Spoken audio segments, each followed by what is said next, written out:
Good evening, welcome to the September 18th meeting of the Granville Town Board. Please rise for the invocation for Sorry.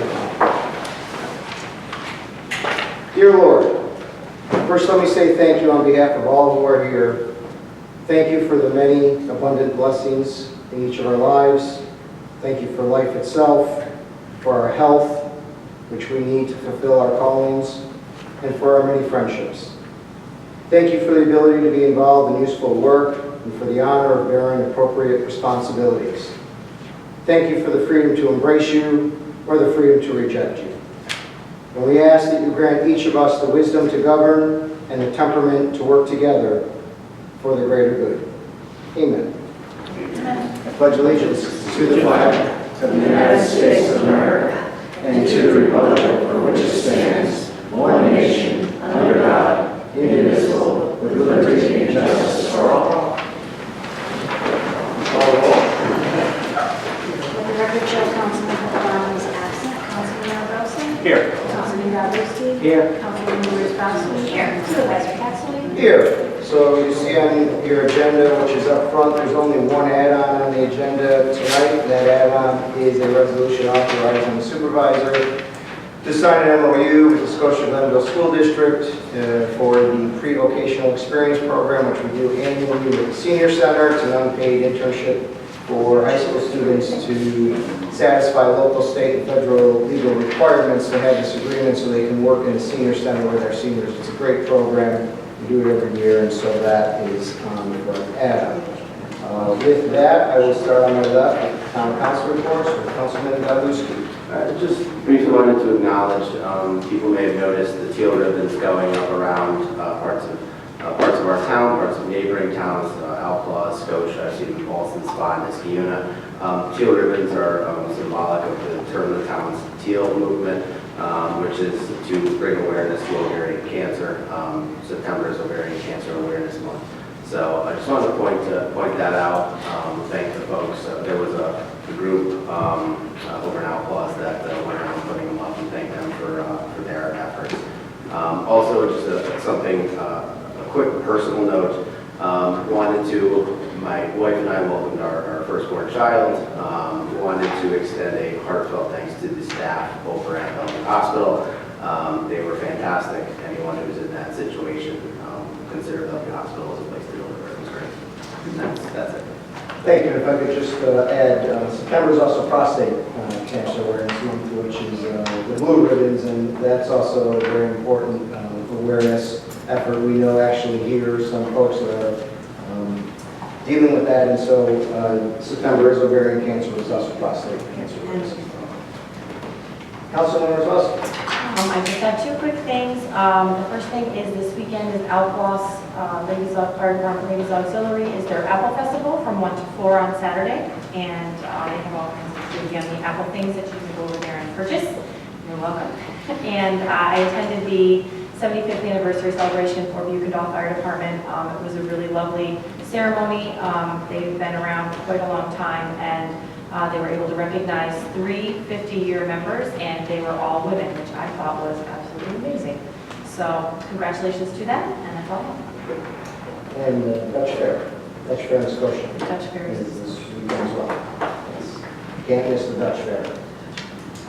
Councilman Aragosa. Just two things. I was invited by Senator Tonto to an event on September 6th at SCAP in Schenectady, emphasizing the census and the importance of everybody being counted. The census people would love to come and do a presentation with us, which we'll talk about later. But it is important. It's coming up, 2020 census, and expect to hear more about it. The other thing is parking for Oktoberfest. I'm still looking for more volunteers, so anybody that's interested, feel free to reach out to me. That's coming up in 2 weeks, so we're getting close. Thank you. Thank you.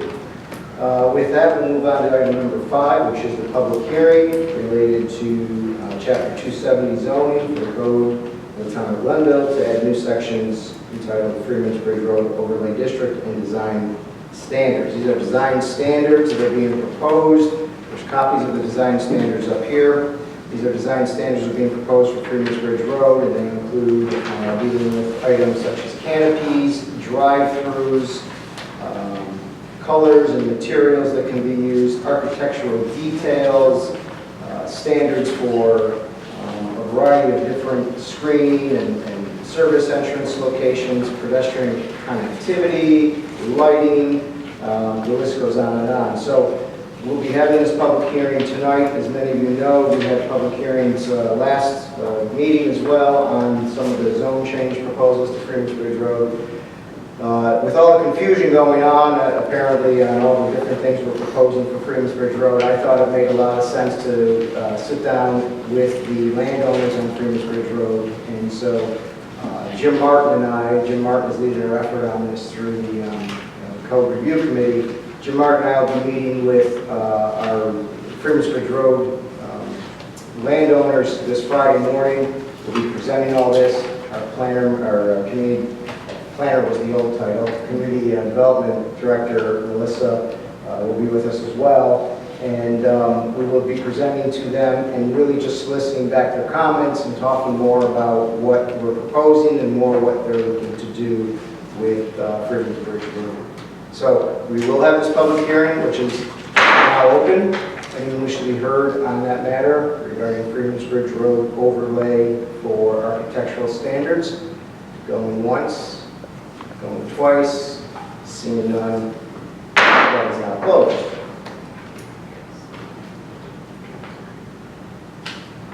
Sorry, once it's my invitation. Yeah, that's okay. So privilege of the floor is next. I'll open privilege of the floor. Anyone wish to be heard at privilege of the floor? This is for any matter that is impacting the town of Glenville or you wish to address with the town board. Going once, going twice, seeing none, the floor is now closed. We will now move to the supervisor's comments, which is actually the budget form for 2020. And we will move to that now. And again, I'm sorry, Councilman Aragosa, you kind of right in front of the screen there. We had nowhere else to put the screen. Apologize. Thank you all for coming. Been in the spotlight before. What's that? Been in the spotlight before. Oh, that's good. Glad you're ready for it. We do this every year. I want to thank you all for coming. This is an important part for me ever since I became supervisor to have a budget forum that's open to the community before the budget process starts, not after, so everybody has input into the budget early. And so we're doing two of these, this one and then next Tuesday at the Senior Center. So if we can't make this one, we'll have one there next week at the Senior Center, 7 o'clock. It's important to me, I know it's important to the board that we hear from the residents and that we talk about the issues facing the town. We don't sugarcoat things here. We put budgets together. We try to put very strong, solid budgets together, and we've done that for 10 years now, and you're going to see some of that. But we're going to be very honest and frank about what's going on in the town of Glenville and what challenges we're facing. We always have that. But if anyone has any questions or comments as we go along, please feel free to join in, because I really want it to be more of a discussion than just a presentation. So please feel free to chime in. M&G Bob. So the town budget actually has many different funds. We always talk about three main funds, however: the A, the B, and the D. The A is the townwide fund. The B is townwide outside the village, so the A includes the village. And the D is the highway part. So those are basically your main funds. And then you have other funds where special districts. You may be in a water district, you may be in a sewer district, you may be in a lighting district, et cetera, et cetera, et cetera. So these are the three main funds. So when we're talking about the budget, I'm going to be talking about the three main funds, because the three main funds make up the vast majority of the budget. So those three funds, it's a $13.4 million budget over those three funds. And that's a little dark, but the revenue, how we get that to that, is basically your property tax. It's a $7 million levy out of a $13.4 million budget. Sales tax is your next major item, $2.7 million. We've talked about this before. We'll talk about it again when we get to it. but we just do not get enough sales tax from the county. And we're going to talk, there's a little complexity to that this year we're going to talk about. Mortgage tax is our third highest line, about $580,000.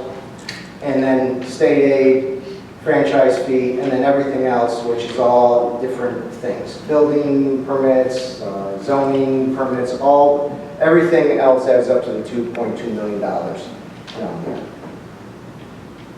Where your money goes by department, so you understand how the town functions. The police are $4.5 million to operate the police department. The highway is $4.2. The rest of the town, outside those two departments, is $3.1. And that includes everything. Dispatch is $872,000. Our debt service is only $416,000. We're going to talk a little bit about that. And parks is $263,000. If you wanted to look at it by category, by far and away, our expenses and wages. $5.2 million in wages. Our town operations to run the entire town, to buy the trucks, to buy the cars, to turn on the lights, to do everything else is $4 million. Our health insurance is $2 million. State retirement, $1.1. All our other benefits, $682,000. And as I said, our debt service is $416,000, which is very low for a town our size. What's happening in the budget that we do not control? We don't make these decisions here during the budget process. Number one, we have mandatory costs for our existing personnel is going up by $455,000 this year, right off the bat. Mortgage tax is dropping. Mortgage tax in 2008 was $685,000. In 2019, we're on pace for about $550,000, which has been our lowest in 4 years. Now, we're lucky in the town of Glenville that our houses are selling, but the two things that are affecting that number right now is, number one, refis are pretty much dried up. People aren't refining their house anymore in any community because the rates haven't really moved and they have nowhere to go. And number two, in previous years, we had larger projects that we're not seeing in 2019 and probably won't see in 2020. And Belgioso cheese comes to mind as one of the biggest. We had a big mortgage run in 2018 for Belgioso cheese. So we're seeing a downtick in mortgage tax, which is concerning. That's something we're going to have to absorb. Our aid to municipalities, this is also a big concern. The governor and the legislature took AIM, what we call AIM, aid to municipalities, out of the state budget. It is not in the state budget. It's not guaranteed. We've relied on that line every year. Every municipality has. He took it from towns, primarily upstate towns to be blunt, and told the comptroller of the state of New York that, look, what you're going to have to do is you're going to have to take increased sales tax revenue that we get from increased enforcement on sales tax on the internet. Very specific. And what we're going to do is increase our enforcement, and what you're going to do with that money is you're going to take it from the counties, you're going to give it to the towns and make them whole. Two things we're seeing as we come to the end of 2019. That money has not been sent to the towns yet in 2019, so I'm not sure it's going to come, or in 2020. But the comptroller said two things. Number one, we're not seeing that money materialize. There is no increased enforcement on internet sales tax. And number two, even if it did, we're not clear there's a mechanism that allows us to take that money from the counties and give it to the town. It's like Robin Hood effect. That there really isn't any law that allows that to happen. So we're not sure we're going to get that 176, and that would be difficult for us. The governor and the legislature also took extreme weather paving out of the budget. We lost $37,000 in our paving budget. In 2019, we'll lose that going forward. That's no longer going to be in the budget. And county dispatch has raised their costs to the towns, at least to us, to $15,000. All of that adds up to a revenue drop or expense increase by $818,000. That's a significant amount of money that we have to mitigate against in this budget. Notable items for the request that we received in 2020, so the department heads put the request into me and Jason. Number one, we had new personnel costs. We had 3 positions requested, brand new positions. It would have cost, if they're in the budget, $200,000 on top of all the ones I talked about before, all the increases before.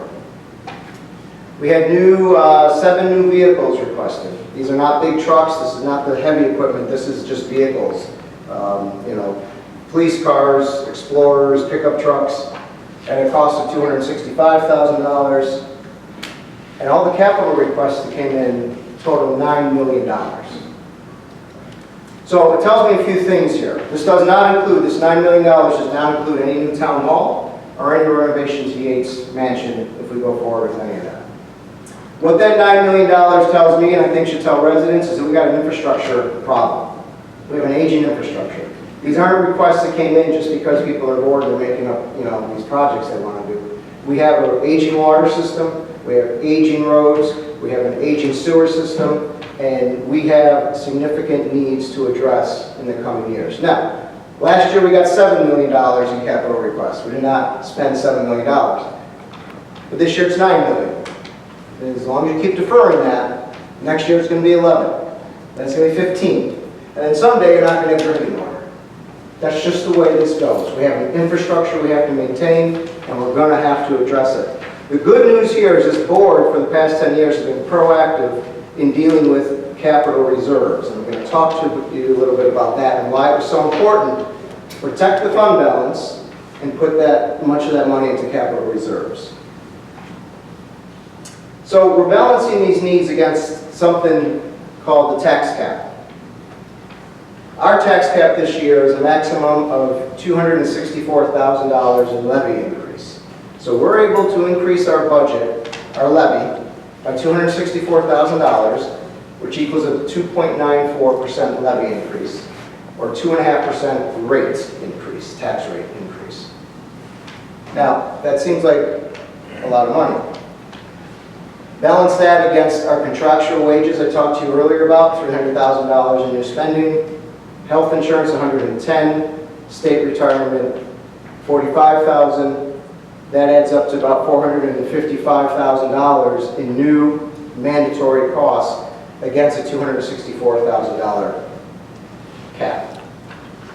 So our choices are: we break the cap, we go up to $455,000. Quick math, you're probably talking a 4.5% tax increase, which is not what everyone wants to see, or we deal with it in a different way. The fundamentals, when I'm putting my budget together, and I know that the board historically has had the same philosophy, is protecting the taxpayers while we make that strategic investment in the future. We're always thinking about a budget as being not an annual plan, but a multi-year plan. A plan that will give you 5 years of stability at least. And so some of the principles we have, first and foremost, no budget gimmicks. It's very easy in a $13, $14, $15 million budget to do some things that looks good for about a year or two, but structurally you're weakening the budget and it's going to fall apart on you eventually. We have not employed gimmicks, we're not going to employ gimmicks. No stealth taxes. We've seen other municipalities institute leaf fees or pickup fees for their garbage or other types of taxes or fees that aren't actually taxes. Those are things that we don't do in Glenville, have not done, will not do. So we will deal with this openly and transparently. We will not reduce services. We've seen that happen in other communities as well. And so we will not institute short-term gains for long-term pain. And what that means is if it's not structurally sound, fiscally sound, that it's going to strengthen the budget for the long term, we're not going to make short-term stupid decisions that look good immediately, but put us in a worse position in the future. We've seen there's too many threats out there. We're going to talk about those threats. The state is taking away aid. Our sales tax is not being shared by the county fairly.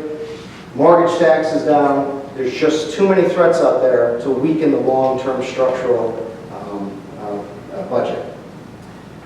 And we will not plunder our capital reserves or our savings account. That's been a philosophy we've instituted for 10 years now. And we've reduced, and I'm going to talk about that, reduced our dependency on our savings account, which has put us in a good position to deal with a lot of these challenges. And a big one for me, this was huge, was reduce our town's debt. That is a huge priority of mine, and we're going to continue to work towards that end. Now, I hear a lot of people say, especially at school tax time, I pay so much money to the town of Glenville, and my street isn't paid. And I was on a couple streets and I said, Frankly, you don't pay the $3,600 to the town of Glenville that you're paying to the Scotia School District. What you do, if you look at your annual dollar, 65, almost 66% of your annual dollar goes to the school district, whatever district you're in. That's where your money's going. Another 23% to the county.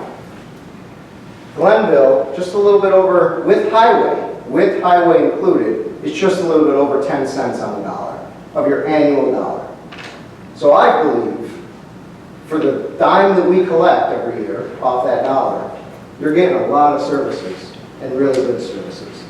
And I think our employees would agree with that. I think we're getting a lot out of our employees. We're a very efficient town.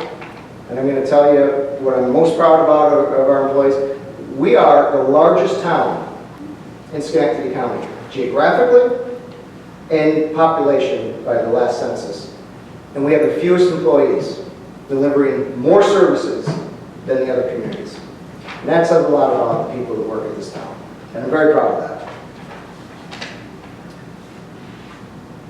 So we've tried to reduce our operational costs over the years, which we've done. Talking about employees, why we have some of the fewest. Our employee count has dropped 25%, or 21% in the past 11 years. But still, our benefits costs have gone up by $1.3 million. Our benefits have gone up by 54% in the face of a 21% employee drop. That's astonishing. Communities that have not right-sized and not looked at this line, I don't know how they're dealing with it. There's no way that they can deal with that benefit increase. This isn't a Glenville problem. This is an employer problem, to be honest with you. Outside the public sector as well, but it's pronounced in the public sector because it's funded by tax dollars. And even our wages have increased by just a little bit, $19,000. What bothers me about this line, and we talk about this every year, and we see it every year inching ever closely, your benefits line, which is health insurance and retirement and all the benefits, continues to increase, outpacing increases than wages. Wages stayed fairly flat when you look at it, fairly flat. But there's going to be a time where this line is going to get too close to this line. It may actually intersect it at some point. Hopefully, we're all not here when that happens, but it may happen. This is telling you here that this is out of control. And it's not the employee's fault. It's not their problem. We keep getting 10, 15% increases in health insurance every year. You can't absorb that against the cap that's only 2-3%. So until we get a handle on this is driving the budget here, we're going to continue to see these challenges going forward. And we're going to have to make decisions balancing the need for new paving or new trucks or new park initiatives against paying just simple operational personnel costs. That's what we're balancing here. Protecting our fund balance. I've talked about this every year. We've cut our dependency on our savings account. The fund balance is your savings account. When I inherited the supervisor's office, I inherited $1.3 million being taken out of our savings account to pay in operations. It's like taking money out of your 401k to pay your credit card bill. It's exactly what it is. Don't let anyone tell you anything different, because I know some people think differently. That's what it is. We protected our savings, we reduced our dependency on it each and every year, and as you can see, as we get down towards the bottom, it gets harder and harder. But I'm, again, suggesting that we reduce our dependency even further. And hopefully that will help us with our capital reserves going forward, that we've already have in place. But we've reduced it by over $1 million, saving $1 million into our savings account, which is a reduction of 77% use of our savings account for operational needs. But I think more important than that, we've reduced our debt. I inherited a debt that was over $23 million when I came into office. Each year, one of our principles was to reduce that as much as we could, even in the face of major expenses like the water meter project, which was important for efficiency in our water department. This year, again, it's going to go down. According to my proposed budget, we've cut $11 million in debt in 10 years, 11 years. $11 million. Cut our debt in half.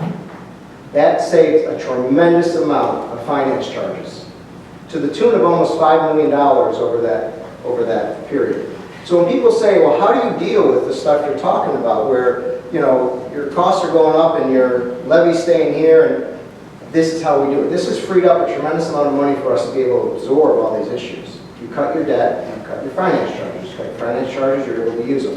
$5 million over the 11 years, which has been helpful for us to deal with the challenges in the budget.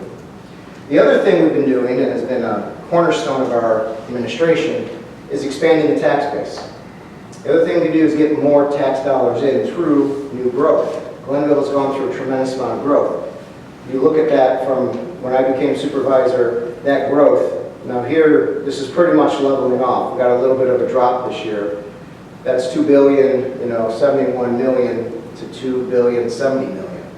Not a lot when you're talking billions as far as the drop, but what concerns me there, although Glenville's still a hot market and we're still seeing growth in Glenville, the bigger stuff, the big stuff, the CDTIs, the Belgiosos, the Lowe's, the Targets, the bigger stuff is probably gonna slow, I would imagine. Retail is not, what's happening in retail is not helping us. I think you're gonna see a lot of smaller things come in. So going forward, this may actually start to level. I don't see it dropping, and it may still grow a bit, but the small growth won't give us a lot of revenue growth. As it is, this time period, this 11 years, or 9 years here, all the town sees of that is this amount in revenue growth over that 9-10 years.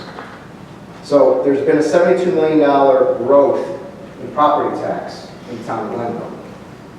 We take home $279,000 of it. The county gets $572,000, and the school district gets 1.6, almost 1.7 million of it. And people ask me all the time, well, why is that fair? It's because our tax rates over here, the town's tax rate is so low. This is what I've been saying for years. Our rate is so low that we're going to get the smallest piece of the growth because it's based on your tax rate. County is higher, than the school district is going to get the lion's share because and that's a composite number, by the way, for school districts. Some people are Vernon Hills, Niskuna, Scotia, Glenville. That's a composite. Your rate might be a little bit different depending on your district. But even with the growth, we're getting the smallest share of that. So we're not getting our sales tax fairly. We're getting a very small piece of the sales tax growth. We're not getting much of the tax base growth. And so those things aren't helping us too much. But we're able to deal with these issues by making prudent financial decisions over the past 10 years that have put us in a solid position. So this budget, I talked a little bit about that capital needs request. This budget is going to start to address some of those capital needs in ways that we haven't addressed them in the past, because we need to, my belief. We're going to fund through a ban in this budget I'm proposing for 2 highway dump plow trucks, which are badly needed. We're going to also in that band ask for installments to segments of 1 and 2 for the additional entrance to Indian Meadows Park. So if you've been in Indian Meadows Park, the paved road goes down to girls softball, and then it goes into this disrepair of a road, outer ring that goes back around to football. We're going to put a road through girls softball to football, and then up towards Drums, eventually to finish a second entrance out to Drums. That's necessary for park flow. Our parks are getting very jammed up. We need park flow, just like we did in Melwood. We had to put a second entrance in Melwood. It's also important for emergency response, and it's been the #1 priority of our Park Planning Commission for a few years. So that's going to be in this budget as well. And buying a new tractor, which is badly needed in parks. Out of capital reserves, I'm going to suggest that we fund our fuel tanks for the garage, the highway garage. There's a little leakage that occurred apparently on the island.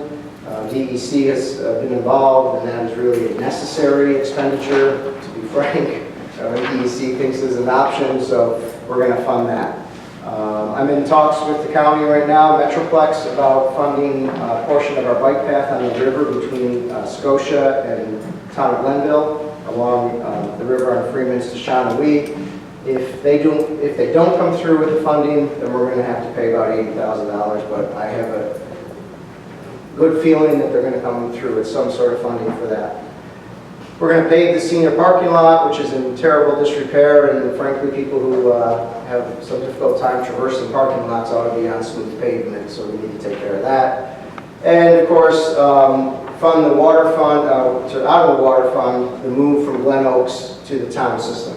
It's imperative that the town continues to get more revenue into the water fund for the issues that we're dealing with.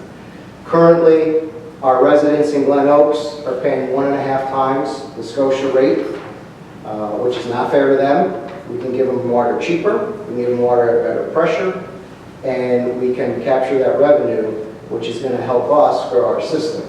As I understand it, we have infrastructure costs, but we don't get any revenue out of that. That is patently unfair, and it's fiscally not right. That doesn't make sense.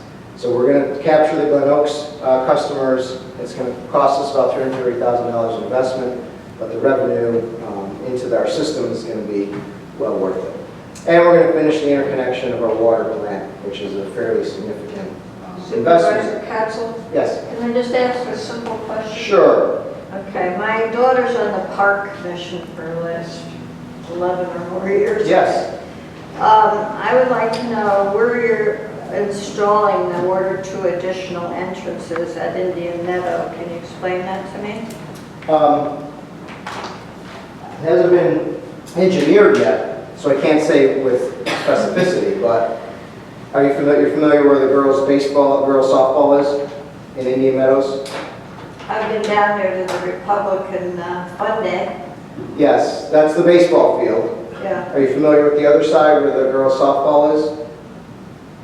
So all right, in back. Near the Y? No, other side of the park, Other way? other way. Okay. And maybe afterwards I can get a map and can show you exactly. Yeah. But it's going the other way, not towards the line. Where does it come out? That has not been engineered yet. This is only funding to the football field, which will get us to where the entrance will eventually go up. So it's not completely? Not complete. done yet. That project's too expensive right now, but Okay, thank you. as we've done with many projects, we try to bite off a little bit at a time. Sidewalks, we put them here, and then we put them there, and then we connect them, and that way it works. Thank you. You're welcome. Well, we're talking about parks, just by the way. We made an incredible amount of investments in parks over the past couple of years. This year, for next year, we approved a bond for $580,000 for the Melwick Pavilion down there, and the playground's not part of it right now, but it hopefully will be. A concession stand for sports. We upgraded the electric panel in Indian Meadows for the skating rink. We put new fields in it at Melwick. I mean, the amount of investment we've made over the past couple of years in the parks have been extraordinary. How much? 1.2 already. 1.2 already. And more coming. One of the things I get a lot of questions on is our paving. Oh, I'm sorry, I left off the line there. Our total capital investment this year in this budget would be $1.75 million if all this is passed in the budget. I get a question about paving all the time. We've done, in my tenure here, we've done paving every year. We get CHIPS money from the state of New York, and with that money we pave. There have been years in past days where the town didn't always pave, and they held on to the money and did other things with the money. And so we're behind. There is no question that we are behind in paving. But this board can't just start throwing, or historically couldn't just start coming up with money outside of the CHIPS money that the state gave us to start paving. But because of the decisions we made, where we protected the fund balance, able to allocate that in the capital reserves, now we have an ability to start investing in our capital expenses. So I'm proposing a paving plan that is a 3-year proposal. I'd like to allocate $450,000 out of our highway capital reserve account to help pay for additional paving. The plan would include $150,000 a year in 2020, 2021, and 2022 each.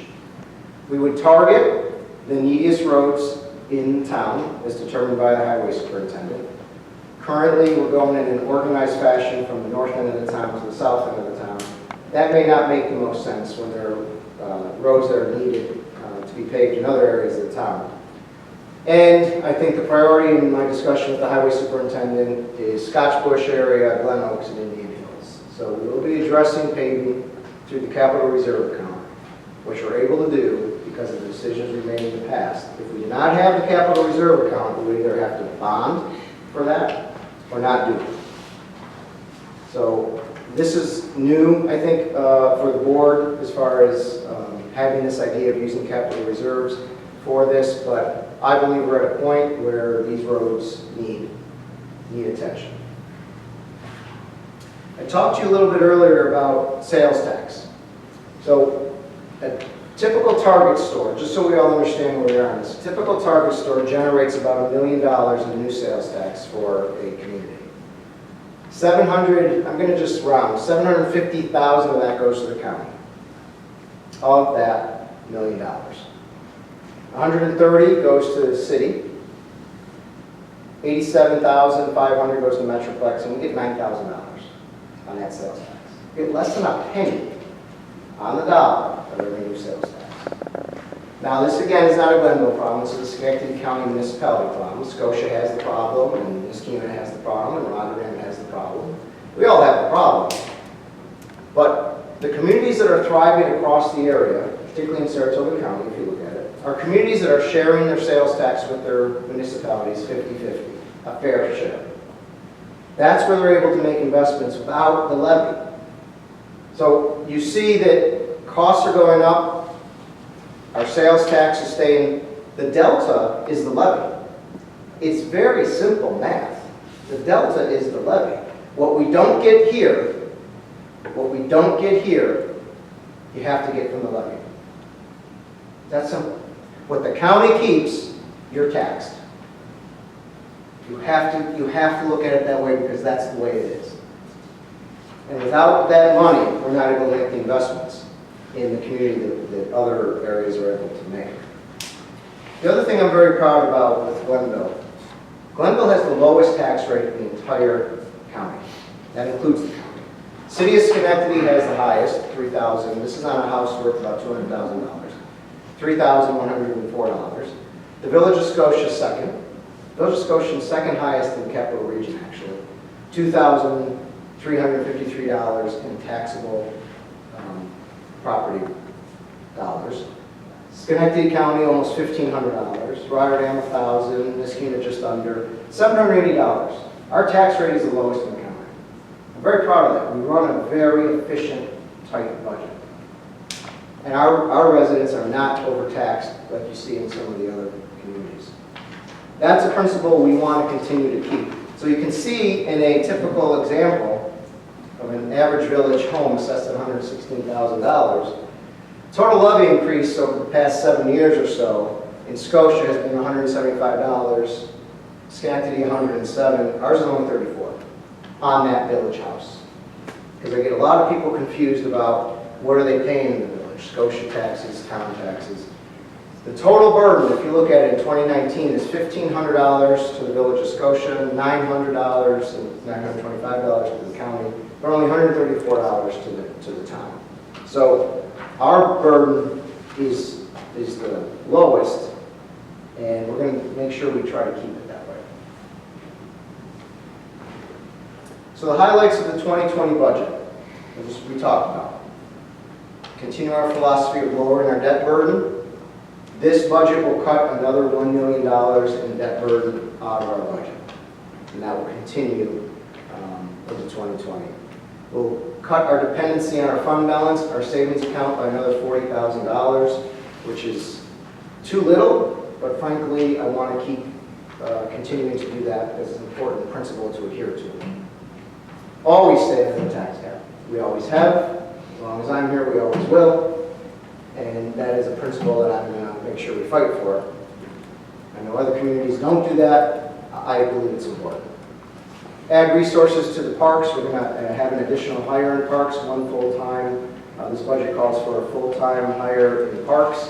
We put a part-time hire in parks last year, so we're continuing to build our parks department, and all the capital improvements in the parks that I talked about earlier are going to hopefully get done in this budget as well. And critically important to me, and I know Gene and I talked about it, investment in the senior center expansion. The grant we received is a little bit less than what the expansion is going to cost, but it's important that we expand that center. It's growing, and they want to do more programming, and so we're going to allocate $110,000 into the senior center expansion. We're going to put money into the parking lot. We're going to put money into the new floors over there, and the heating and cooling system. So there's a lot that we're investing in the senior center, and I'm happy that we're doing that because it's, I think, the premier senior center in the entire area. We want to maintain all our current levels of service, increase investments in our town parks, increase capital investments at the senior center, increase paving through the use of capital reserves, which I've talked about, and continue our investment in the water system. That's going to be the big challenge going forward. We have some real challenges coming up in our infrastructure there, and we need to look at our revenue and continue to make investments there. What are our challenges ahead? We have many. First of all, retirement payouts continue to stress the budget. I've talked about this before. We've paid $750,000 over the past 6 years in retirement payouts. That's money that the employee has earned, but that's money that's gone out the door, cash. We likely will pay another $500,000 over the next 3 years based on who we believe is going to retire and when they're going to retire. That's an estimate, and that's a guess. But that's a significant amount of money that has to go out the door. Tax cap constraints, we're always having a problem with tax cap constraints. We cannot grow our revenues in our levy line to the level that we would like to because of the tax cap. You guys saw it, health insurance. This year, it's actually good. 6% is what we're forecasting. That's actually a good increase compared to historic increases. Growth in our tax base requires additional services. They have impacts on public safety. We put 2 new officers on recently because of the impacts to growth. Impacts to public safety from growth. It impacts our infrastructure, our water system, our sewer system, our roads, highway and DPW services. And then the other challenge is the state is taking our aid money away, $176,000 out of operations. And you just take that out of operations. And lastly, as a challenge, our park rec fee is drying up. So what has happened historically is we would fund our park investments through what they call subdivision rec fees. And so when someone came in and built a single family or an apartment housing project, they would have to pay a certain amount of money per lot into a rec fee. That money goes into the parks, and then we're able to invest in our parks out of that rec fee. Really, single family is probably, especially in Schenectady County, getting a little bit tight. We're not going to see a lot of new huge developments like we've seen in the past, so we're not going to see a lot of money in that. We've restricted our apartments fairly to a few areas, so you're not going to see a lot there. So the funding mechanism for investing in our parks is drying up. If that's happening, we have to figure out another way of funding the parks. And that's the issue with, you have the levy, you have tax cap constraints, so how are we going to fund our parks going forward? And that's something this board's going to have to start really dealing with as we grow the department.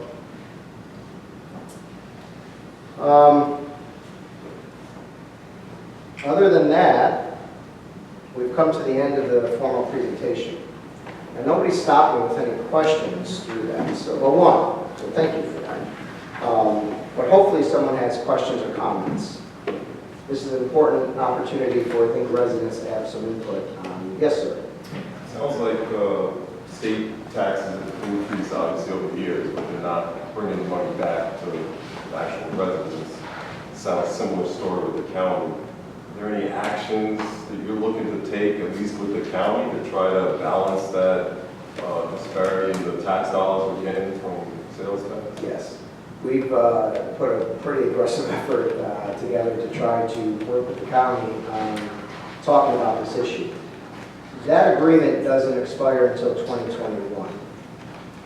By state law, the only two parties to the contract are the city of Schenectady and the county of Schenectady. Those are the only two that have a seat at the table to negotiate.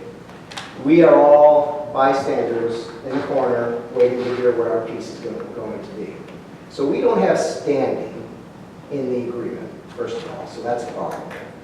So I thought out of the kindness of their hearts and working in good unison with their municipal partners that they would want to bring us into the fold and talk about these things. But Supervisor Syed and I from this community hosted in this very room where we invited our legislators in, and two showed up. Two. One is deceased right now, unfortunately, and the other one we haven't really heard much back from since. And that was over the winter. So how that, are they open the conversation or not? I don't believe so. There's a lot of scuttlebutt right now, and I haven't confirmed it, but there's a lot of scuttlebutt that the agreement has already been hammered out for 2021 and already ready to go. That would be very disappointing if that was true. And I'm trying to confirm that. I'm going there tomorrow, actually, to try to confirm it. But we're working on it. Yes. This has got to do with the park again. I know Jimmy Marks is, I believe, is retiring this year. I think it will take two people to take his place of all that he does. This is in Scotia Park. But you mainly just doing Indian Meadows. We just do Glen Road. Okay. Well, is the park and recreation piece drying up in all the parks? Like Indian Meadows and Scotia, both? Yes, so yes. Why is that? Okay, so the park rec fee is collected by folks who come in here and do developments like single family or apartments. We charge them per lot or per unit. It goes into a rec fee for our parks. That has to be used for capital expenses, so building a field or a road or something has to be used for capital expenses. Not operational. Operational, we still pay for out of our operating money. My concern is going forward, our capital. So most of what we did, a lot of what we did in Elwick in the past has been out of park rec fees, not out of budgetary money. My concern is going forward, if those rec fees aren't there for us to invest in our parks, we have to figure out where that money's coming from. Are you going to try to figure out a way to increase the money they get? We are. No. We are. Okay. This budget, I think, this budget invests a lot into the parks. Again, second year in a row. Good. Yes, sir. Okay. Now, in your oral presentation, you did mention $110,000 for the senior center expansion. In your visual presentation, you didn't list that as one of your capital expenditures. Because we were dealing with it in 2019, that expense. Oh, it's 2019 expense. We're dealing with that in 2019. We have a meeting, or the meeting is being Friday. We have a meeting Friday with the construction to start, pre-construction meeting to start the construction. So the only things I put in this budget were things we're dealing with in 2020, which are floors, paving, and the heating and cooling stuff. So altogether, it's probably, quick math, $260,000 between the 2 years. And we just want to thank you for supporting, continuing to support the senior center. My pleasure. I love it. I'm only 5 years away. Gotta make it nice when I get there. Anything else? Thank you all for coming. You have a second opportunity next week, and of course, any questions or comments in between, please reach out to me or any of the board members who would like to talk to you. Thank you so much.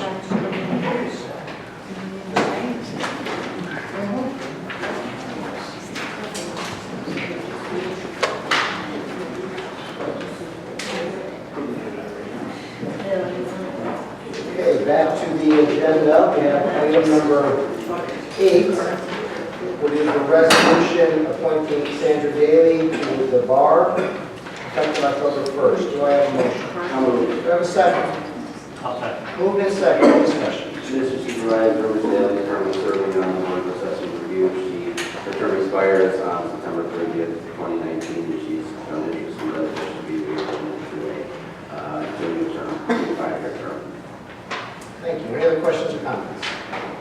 Seeing none, please record the vote. Councilman Yarborough.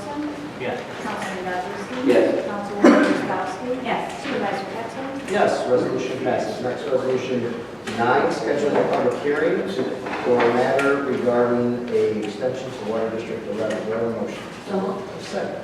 I'll second. Moved in second. Any discussion? Mr. Supervisor, this resolution should pass with scheduled public hearing for an extension of water district number 11 from the existing water line in the right of way Cage Road to 175 Cage Road, which has been filed with the town clerk. The public hearing is going to be held on October 2nd, 2019 at 7 p.m. here at Town Hall. Excellent.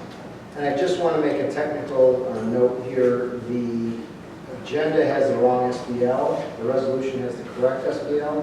The correct SBL is 29.5 to 50.1. So that's just a technical change to the agenda, but the resolution is correct. If anyone cares. Any questions or comments? Seeing none, please record the vote. Councilman Yarborough. Yes. Councilman Goodlewski. Yes. Councilwoman Wozzachowski. Yes. Supervisor Pettsley. Yes, resolution passes. Next, resolution 10, adopting local law 5, adding a new chapter graffiti to the code of the town of Glenwood. Do I have a motion? So Do I moved. have a second? I'll second. Moved in second. This is a new chapter to our code, as was said. This is something the board has looked at. We have a public hearing on it regarding graffiti as being actually a nuisance. And this would allow us, through our legislative findings here, as you can read through the new chapter, defines graffiti, defines obscenities, and what we can and are able to do to mitigate against those, and will eventually help us to enact an emergency removal by the town if the property owner fails to do so. And just like with our other nuisance type issues, grass clippings and other code enforcement issues, that cost will be levied onto the homeowner, so the town will be made whole in the end. Any questions or comments? Just a quick question. Have we addressed the sign in Meadows yet? Did that, was breaking on it? I don't know, I haven't been in the emails, no, it's been addressed, I know it's been, Okay, and we're aware, just so that we don't pass a law that we're immediately in violation of, we should, make sure we do that. any other questions or comments? Seeing none, please record the vote. Councilman Yarborough. Yes. Councilman Goodlewski. Yes. Councilwoman Wozzachowski. Yes. Supervisor Pettsley. Yes, resolution passes. Next, resolution 11, ratifying actions by the highway superintendent regarding an emergency repair to a failed drainage pipe on Clausen Road. Do I have a motion? I'll make it. Do I have a second? I'll second. Moved in second, any discussion? So this is a motion to, or a resolution to pay a bill to Bellevue Construction for work they did on Clausen Road for a collapse, part of the road caused by flooding on the road, or which was causing flooding on the road.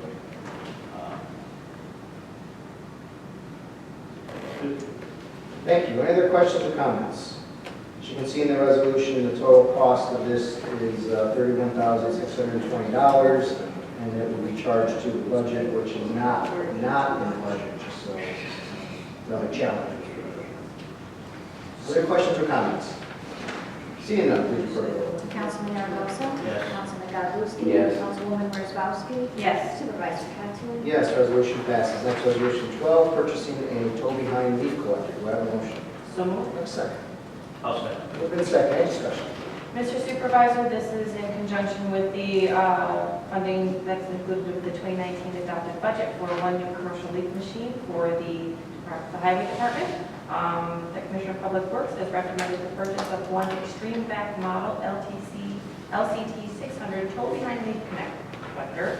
I'm not going to read the rest of that because it's a lot of technical stuff that doesn't probably matter. In order to achieve the cost savings, the Commissioner of Public Works has recommended the utilization of pricing available to the town in the New York State contract list. So should this resolution pass, we would be authorizing the Commissioner of Public Works to purchase one tow behind leaf collector from Syncon Equipment, Inc., West Henrietta Road in Rush, New York, with a total sum not to exceed $39,200. And as I stated, the expense would be charged to the specific account line within the 2019 adopted budget. Thank you. Any other questions or comments? Just to note, obviously, the importance of our LEAF program. Supervisor during the budgetary comments talked about different things that separate us from other communities. It's a fantastic program. This will help us earn. Thank you for that. Thank you. Any other questions or comments? Seeing none, please vote. Councilman Maravka? Yes. Councilman Godlewski? Yes. Councilwoman Wozzachowski? Yes. Supervisor Pettsley? Yes, resolution passes. Next, resolution 13, authorizing the purchase of a pro-ton lawnmower. Do I have a motion?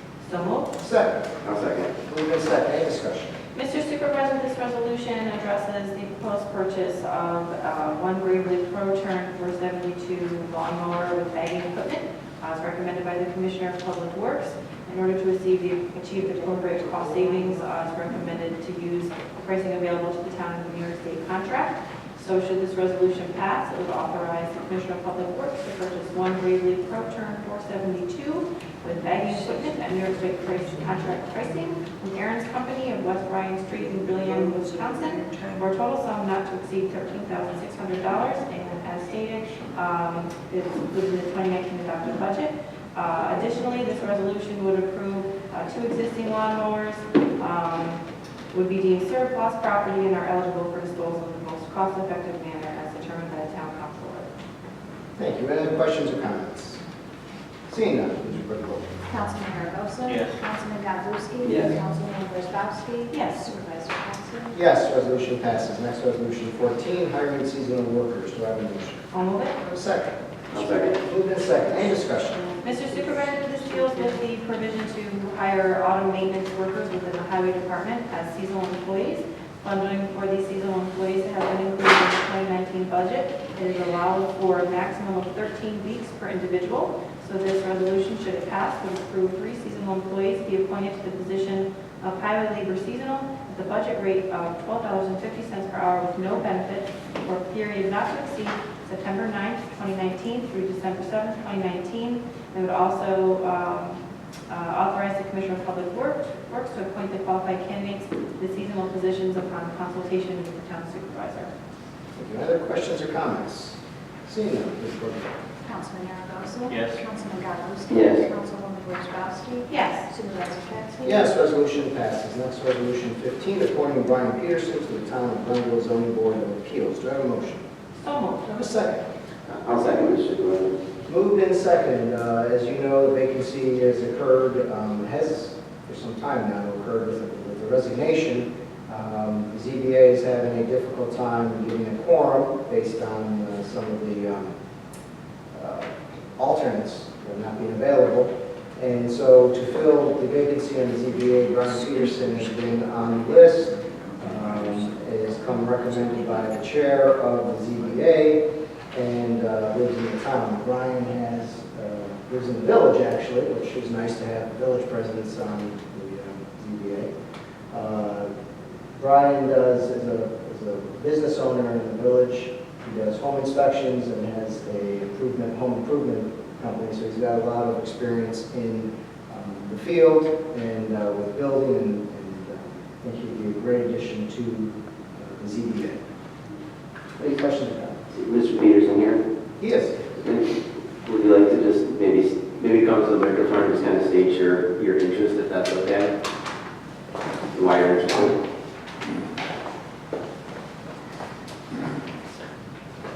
Thank you. My name is Brian Peterson. I do live in the village. I've been there almost 11 years. I am in the home improvement and repair business. I'm also a licensed New York State home inspector.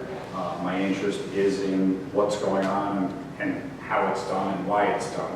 I was presented with the opportunity for this position, and I thought it would be a great way to expand my knowledge and share my knowledge with the board, the town, and the village. And thank you for the opportunity. Thank you. Looking forward to the meetings, since we've had issues with the quorum.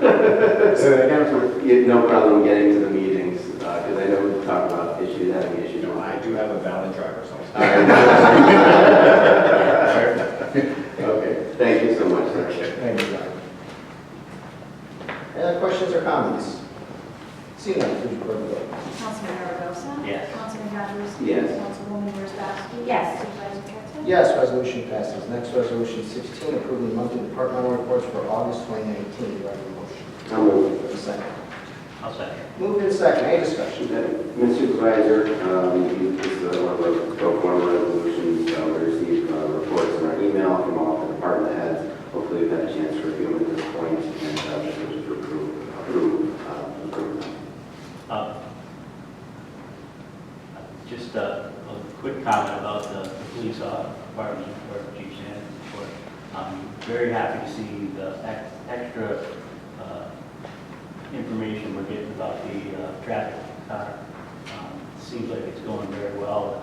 I'm glad to see that we're able to implement that again now that we have a full stack. Thank you. Thank you. Any questions or comments?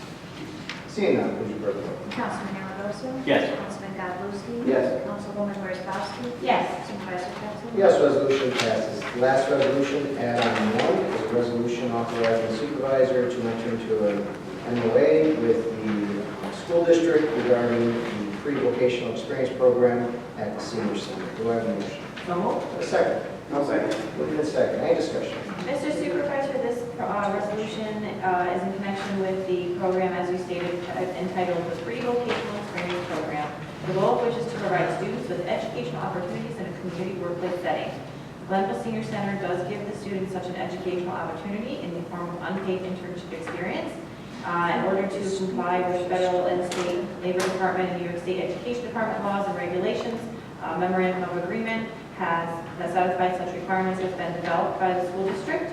So this resolution, should it pass, would authorize you, the supervisor, to sign a memorandum of agreement between the Scotia Glenville School District and the town of Glenville to participate in the pre-vocational experience program, thereby affording an unpaid internship experience to a specified high school student while satisfying all local, state, and federal legal requirements. Thank you. Any other questions or comments? Just a quick inquiry. Have we looked into, I think this is great, you'll have my support. We looked into doing this with Burn Hills and Nisky. It just seems like it's a great opportunity for students. If we find stuff we can do, it's a great thing to put on a resume. Just maybe something to look into. And Yeah. just to add to that, the interaction between the students and the seniors can be irreplaceable. That's a great program. I'm not clear that either of the school districts have the program other than Scotia Glenville, but it's something that I'm sure if did have, Vicki would be. Sure. I know the town of Boston also has a senior program, and so perhaps Burn Hills maybe that one, and this can might do this. Yeah. But we can mention to Vicki. Yeah. Any other questions or comments?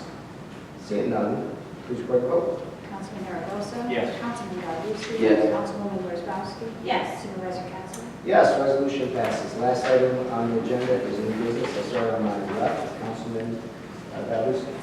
Just very briefly, a couple just minor points on the budgetary presentation. I was just wondering, one, I saw the supervisor's proposal has of the 9 million in capital requests. It looks like it's, is it 1.5 or 1.75? Something along. 1.75. Would it be possible to get a list of the proposed capital requests for board members? Just You will get that. okay. The other thing I was curious about, it was mentioned that the Glen Oaks, my understanding is Glen Oaks is currently on their village water customers. What is the process for that? Is that something we negotiate? Is that something that we're entitled to? How does? There are residents, so as soon as we're able to bring infrastructure there, Okay. they'll become our customers. So that, as I'm told, is basically some sort of pumping pit, not Okay. technical and stuff. And then some other type of infrastructure would have to be brought into Glen Oaks. Okay. But apparently, whatever has happened in the past with the town's infrastructure now, it's within striking distance, when in the past it's not. The Dutch Meadows project, was that property purchased, did that mortgage fee go into the last budget cycle? Was that an option? Do we know? There's been no money. Okay, gotcha. I was wondering about that. I think it's private equity. I don't think they're financing it through mortgage.